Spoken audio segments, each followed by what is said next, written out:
Muy buenas a todos, bienvenidos un día más a esta sección de Invierte en, esta vez, el sector lujo. Tengo conmigo a Miguel Laván, MDB Bolsa en Twitter, que conoce muy bien el sector del lujo, y lo que vamos a intentar es comentar lo que ha sucedido las últimas semanas, tanto este boom en los mercados europeos que ha estado liderado por la industria del lujo, como también la corrección. Muy buenas, Miguel. Hola Diego, muchísimas gracias por tenerme a mí aquí para hablar de que quizás considero mi sector favorito a la hora de invertir y la verdad que tengo bastantes ganas. Bueno, pues vamos a comentar un poco. Miguel está más especializado en la parte fundamental, en lo que hay y lo que existe detrás de este movimiento de estas compañías. Y yo también voy a tratar de enfocarlo desde un análisis un poco más macro, lo que sucede en China, que tiene bastante influencia en los mercados europeos, para así tener una visión más general del movimiento técnico que estamos presenciando.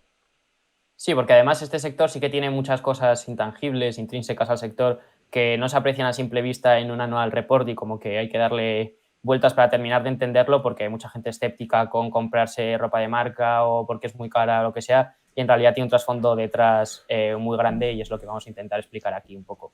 Siempre se ha comentado que la industria del lujo no tiene crisis, que en la industria del lujo no existe la crisis. Mm. ¿Eso por qué es? Es en gran parte porque los ricos, los que se pueden permitir este tipo de consumo, no se ven afectados. Siempre surgen nuevas personas con poder adquisitivo que se lo puedan permitir. ¿O qué existe detrás de esto? Sí, de hecho, más adelante vamos a ver el tipo de bien que es un bien de lujo y también cómo se han comportado las compañías, sobre todo las del segmento retail, tanto en la crisis del 2008 como en la crisis de 2020. Y es un poco lo que comentas, es la gente que consume lujo generalmente no sufre tanto en las crisis y luego si se tiene que dejar de consumir algo suelen ser más productos premium o de consumo discrecional mucho antes que el lujo.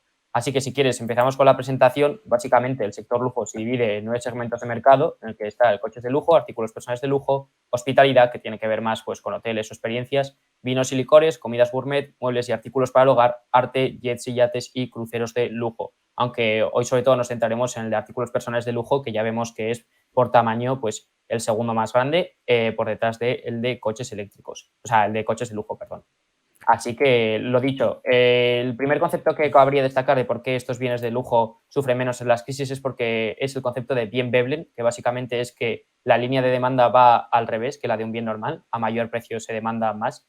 Así que podríamos decir que frente a la naturaleza deflacionaria de la tecnología, por ejemplo, el lujo tiene naturaleza inflacionaria y además está bien visto que cada vez cueste más porque da ese simbolismo de estatus y cada vez pues que sea menos accesible para el público general, vamos. De los 9 segmentos que has comentado, todos tienen este concepto de bien Veblen como estandarte. Por supuesto, es la industria del lujo, pero sin duda, con todo lo que ha pasado en el COVID de 2020, el más perjudicado sería la hospitalidad, ¿no?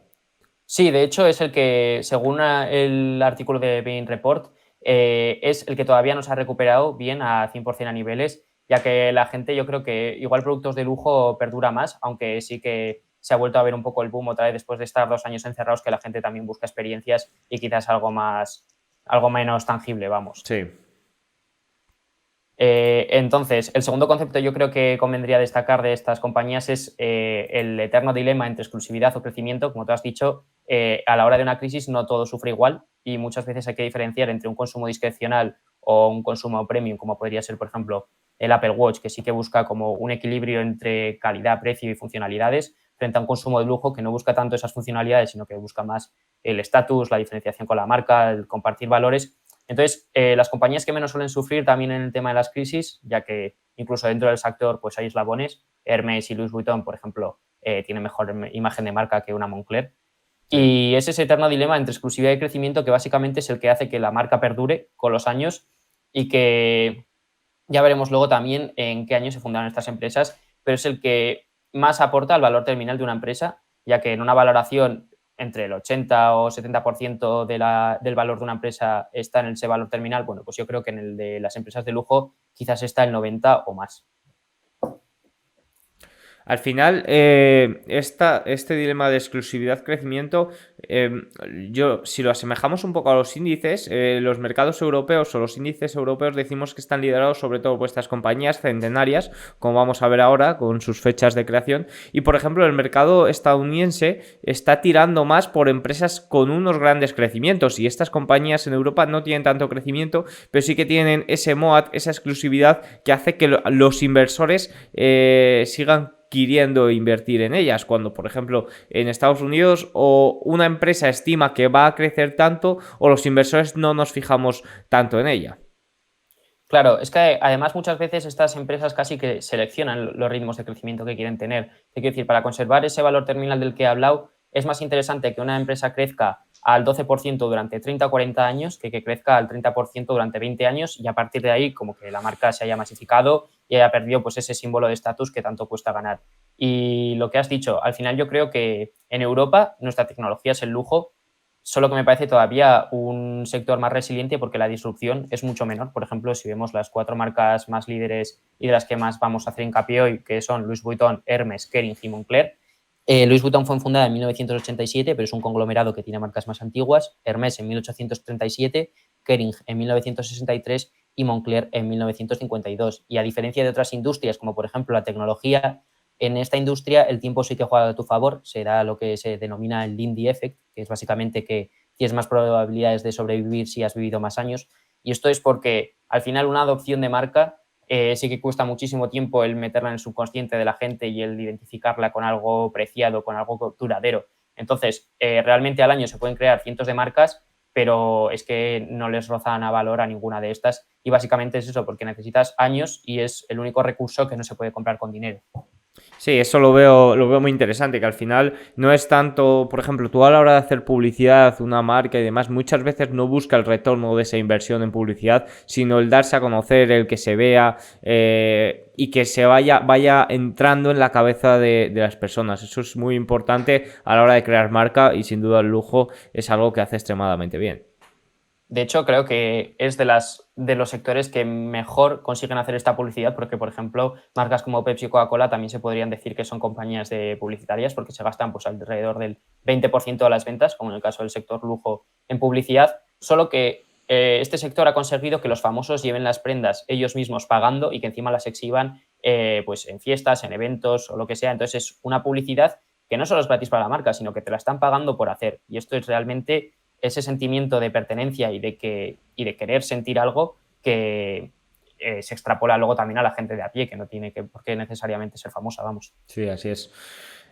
Bueno, empresas centenarias, ya es el último punto, que es la ventaja competitiva, que es un poco lo que hemos tratado en el resto de puntos, que al final son empresas que, como has dicho antes, los años de fundación, algunas tienen ya casi 100 años o más de 100 años y esto va creando la marca que es tan importante a día de hoy. Claro, por ejemplo, en el caso de Hermès, que fue fundada en 1837, ha habido 6 relevos generacionales. O sea, la cultura empresarial que hay en Hermès ya es muy difícil de replicar, de copiar y sobre todo lo dicho, le puedes dar ahora dinero a Elon Musk o a Warren Buffett y no va a poder copiarte esta misma estrategia de marca, esta misma imagen de marca, da igual lo buenos que sean, realmente es que es lo dicho, necesitan tiempo y también escala por la que te he dicho de una integración vertical, que ellos pues tienen desde la obtención de materias primas hasta los canales de venta, de marketing y comercio online. Por eso es que necesitas tiempo realmente. Vale, continuamos. Sí. El siguiente son los datos clave, que más o menos si vemos los balances se repiten patrones en todos. La beta, que es cómo se mueve respecto al mercado, se mueven casi todos igual o menos. Los ratios PER pueden parecer un poco altos, sobre todo en el caso de Hermes, pero creo que los beneficios no están ajustados a los del año que viene, sino que son de este año, entonces deberían caer un poco. En el caso del ROIC, son ROICs altos, y eso que estas compañías también crecen bastante por adquisiciones o hacen impairments o el goodwill se ve afectado al ROIC. Entonces, para ser un negocio retail y intensivo en capital, como veremos, creo que están bastante bien. Los márgenes de free cash flow varían un poco dependiendo de los inventarios y del working capital, pero bueno, vemos que son también buenos. Los márgenes operativos son muy buenos, de hecho son márgenes de tecnológica, el gross margin más del 70% en todos. Warren Buffett decía que a partir del 40% ya consideraba que tenía una ventaja competitiva, así que estos casi lo duplican. Sí. Luego, los crecimientos anuales en ventas acumulativos, tanto en EPS como en ventas, pues son de doble dígito, salvo en el caso de Kering, pero en los EPS ya vemos que son mayores por una mejor gestión de capital, una expansión de márgenes y unas recompras de acciones, aunque no veremos que son muy habituales en este negocio y en este segmento porque básicamente tiene mucha capacidad de reinversión en la propia empresa. Unas conversiones de EBITDA Free Cash Flow bastante buenas para ser negocio retail, lo dicho, un CAPEX sobre ventas en torno al 4 o 5%, un poco más en el caso de Kering. No son las industrias menos intensivas en capital, pero veremos que tiene su porqué. Y los ratios de deuda o son inexistentes o directamente tienen caja neta. Muy bien. El Si comportamiento en las quieres, crisis.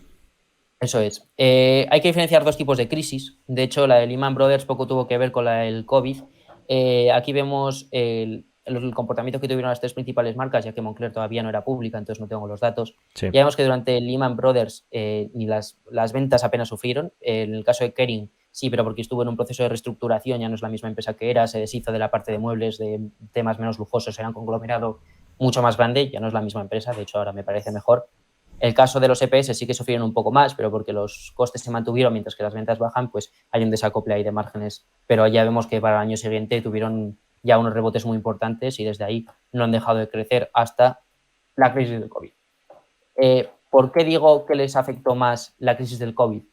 Hay que entender que el 25% de las ventas actualmente viene del canal online, pero es que antes del COVID esto era bastante menos. Entonces, si te cierran, imagínate, el 90% de tus tiendas a nivel mundial, te están atando de pies y manos y aún así consigues que las ventas te caigan un 20 o menos. O sea, tiene muchísimo mérito. Al final es que la industria del lujo, sobre todo de artículos de lujo, está muy relacionada con la experiencia de ir a comprar en tienda, de tomarte un cafecito, un whisky, ver las prendas, que te saquen tal cosa, tener la tienda en la calle Serrano en Madrid, por ejemplo. Toda la experiencia que rodea la compra de un artículo de lujo por el COVID se tuvo que ver paralizada. Sí, pero antes me has preguntado si el negocio es anticíclico y no sé si lo llamaría anticíclico, pero sí que lo llamaría antifrágil, que es el término que apodó Nasib Taleb para salir reforzado de situaciones difíciles. Y es que si lo pensamos en el COVID, se vio potenciado muchísimo el comercio online, pero es lo que he dicho antes, el riesgo de disrupción tecnológico en estas empresas es nulo porque, como dices, todo empieza en la experiencia, el estar en la cola y que te sirvan un chocolate caliente, el que entres en la tienda y te atiende usted, o te la cierren para ti, o te muestren y estén contigo. Entonces, la experiencia empieza ahí y realmente esto nunca se va a ver sustituido por una experiencia online. De hecho, marcas como Louis Vuitton o Hermes no venden en canales de terceros, como podría ser Farfetch, por ejemplo. Venden a través de los suyos propios, lo cual todavía aumenta más la integración vertical, ya que controlas también la experiencia de usuario y tus propios canales, mejorando los inventarios, el working capital. Y luego, también lo que has dicho, lo de la calle Serrano, todas las empresas de lujo están transicionando hacia un modelo de negocio en el que operan básicamente ellos sus propias tiendas retail, unas tiendas muy limitadas en localizaciones específicas de las mejores ciudades que además están todas juntas porque crean sinergias positivas. Los bienes de lujo no son bienes excluyentes, es decir, te puedes comprar una camiseta de Louis Vuitton, salir, irte a Hermes y comprarte un bolso, nadie te lo impide, no es como, pues no sé, por ejemplo, un software que sí que te puede hacer la tarea que hace otro. Entonces, lo dicho, y además el hecho de poseer estas tiendas básicamente actúan como un real estate que están encubiertos en el balance porque son localizaciones que aumentan de precio con los años, están protegidas contra la inflación y si encima las posees tú, te libras de los cambios de gastos que hay en los leases, por ejemplo. Sí, es un poco, a ver, no es misma industria, aunque bueno, el símil del real estate pues podría ser un poco a McDonald's, ¿no? Cuando Sí. mi empresa es de real estate, no de hamburguesas. Al final lo que busco son sitios específicos donde la gente va a comprar más, pues un poco de la industria del lujo, salvando distancias con que Burger King al final también busca sitios de paso, no simplemente sitios que se revaloricen. El real estate del lujo está en sitios específicos que dentro de 10 años o dentro de 20 años es muy probable que valgan más de lo que costó en su día. Claro, y además también habla muy bien de los equipos directivos de estas empresas que básicamente piensan en décadas. De hecho, si tú te lees las conference calls que hacen cuando les preguntan por trimestres y así directamente ni contestan, ellos están pensando en generaciones y en relevos generacionales. Y, por ejemplo, un ejemplo de esto es, por ejemplo, Louis Vuitton tenía un edificio en París, no me acuerdo cómo se llamaba, pero lo tuvieron 16 años cerrado e invirtieron $1 billón para reformarlo, remodelarlo, tenerlo, eso, pues lo dicho, 16 años cerrados hasta que por fin lo vuelven a abrir, y la verdad que dice mucho de los términos a largo plazo y de cómo piensan este tipo de industrias. Una pregunta sobre esto que dices de largo plazo. Claro, son empresas centenarias, es muy importante la directiva. Es decir, normalmente el fundador es quien tiene la mejor visión de llevar la compañía a largo plazo. Si son directivos remunerados, también con implicación en el accionariado, pues también. Pero normalmente no suele haber esa visión desde un fundador a un directivo. Aquí, ¿cómo va este relevo generacional? ¿Son los hijos los que siguen con esa misma visión que los fundadores? ¿O directivos muy alineados con la visión del fundador? ¿Cómo va? Mira, en el caso de Hermes ha habido ya 6 relevos generacionales, y a pesar de que el CEO actual no es de la familia, no sé, creo que lleva 15 años trabajando en la empresa o algo así. En el caso de Louis Vuitton, Bernard Arnault todavía no ha dado ese relevo generacional, pero sí que tiene a los 4 hijos trabajando. De hecho, el mayor está en el segmento de Tiffany's y ha sido el encargado de duplicar los beneficios desde el año de adquisición, que fue en 2021. Y por último, en el caso de Moncler, por ejemplo, sí que Remo Ruffini no es el creador, pero la compró en el año 2022 y posee el 30% de las acciones, y básicamente es su joya. Es el que se ha encargado también de la compra de Stone Island, es el que se ha encargado de la transición de que Moncler sea percibida como una marca más premium a una marca más de lujo, abriendo tiendas propias y cerrando tiendas al por mayor. Y básicamente es lo que dices, la cultura empresarial que hay en este tipo de negocios es increíble, y muchos son negocios familiares, vamos. Muy bien, pues continuamos. Creo que la próxima diapositiva ya es un poco de la situación china, ¿no? Sí. Vale, motivos de las caídas. Al final, durante las últimas semanas, sí que es cierto que durante la última semana hemos vivido una ligera recuperación, pero hemos tenido yo desde mi punto de vista, a nivel técnico y a nivel macro, una recogida de beneficios. Al final, compañías como Louis Vuitton han subido un 70% en lo que va de año, en escasos 6 meses. Han liderado los mercados europeos, los índices europeos han sido liderados por estas compañías, al igual que las tecnológicas en Estados Unidos, y desde mi punto de vista, una recogida de beneficios es algo normal que debe de suceder en un mercado alcista. Y luego nos vamos con el punto de la influencia china. Al final, los mercados europeos, el Eurostoxx 50 genera un 25% de sus ingresos en China, el Eurostoxx 600 genera un 21% de sus ingresos en Asia, y es una fuente vital de demanda. ¿Qué sucede? Que China está inmerso en una no recuperación después de ese cierre por la pandemia. En enero decidieron abrirle de nuevo el país. Y bueno, pues ha habido 4 o 5 meses de una muy buena recuperación, pero el último vemos como la economía china está desacelerando. La demanda se está viendo afectada, estamos viendo caídas en el sector del petróleo y estamos viendo también caídas en los índices europeos. De ahí esa recogida de beneficios más que obvia, además si sumamos esta situación china que provoca cierta inestabilidad en el pensamiento de los inversores respecto a Europa. Sí, se parece un poco al escenario que tuvimos a principios del año pasado, de 2022, que también es cuando más sufrieron este tipo de compañías, pero al final todos estos problemas chinos, en mi opinión, son problemas temporales y que realmente son los que dan oportunidades para subirte a una macro tendencia de fondo que claramente está en auge. Lo dicho, el crecimiento del sector se espera que sea entre el 5 y 7% a nivel general hasta el año 2030. Yo creo que compañías, pues lo he dicho, las líderes de mercado que hemos comentado, creo que pueden crecer por encima de estos ritmos, ya sea por eficiencias en escala, poder de marca, mayores subidas de precio con unos volúmenes limitados.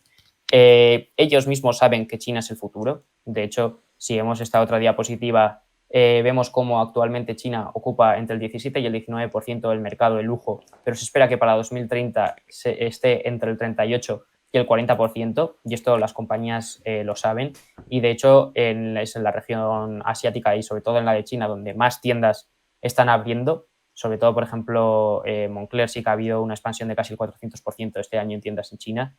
Y realmente es lo dicho, es que al final si consigues meter esos hábitos de consumo en una población en la que cada vez la clase media va a ser mayor, que cada vez se compra antes y quiere ser más parecido a Occidente, si consigues esos clientes, sobre todo también de generaciones jóvenes como la generación Z, impulsados por las redes sociales, si tú consigues atar a esos clientes y que formen hábitos de consumo ya en artículos de lujo cuando tienen 18 años, todavía esas generaciones no han llegado al máximo de su potencial de PIB per cápita y, por ende, si adquieren esos hábitos, el valor de un cliente es de por vida. Al final Y es lo que en dicho China, todavía. China está viendo un poco una revolución, que creo que ya lo comenté contigo, la revolución del yo, que se llama, que están saliendo muchos artistas que tratan de influenciar a la gente de que miren más allá de lo que sucede en el propio país, que les incentivan a utilizar redes sociales de Occidente, como por ejemplo Instagram, WhatsApp, Facebook, Snapchat, que allí están un poco vetados este tipo de plataformas y que allí tienen sus propias plataformas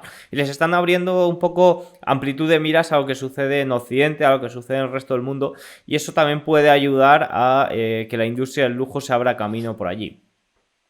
Sí, a ver, de hecho yo creo que la sociedad china quiere ser como una sociedad occidente. Al final, China es capitalista en el sentido de la economía. Yo quiero decir, donde más sí que puede haber problemas puede ser en el tema político y los planes quinquenales que suele hacer el gobierno chino.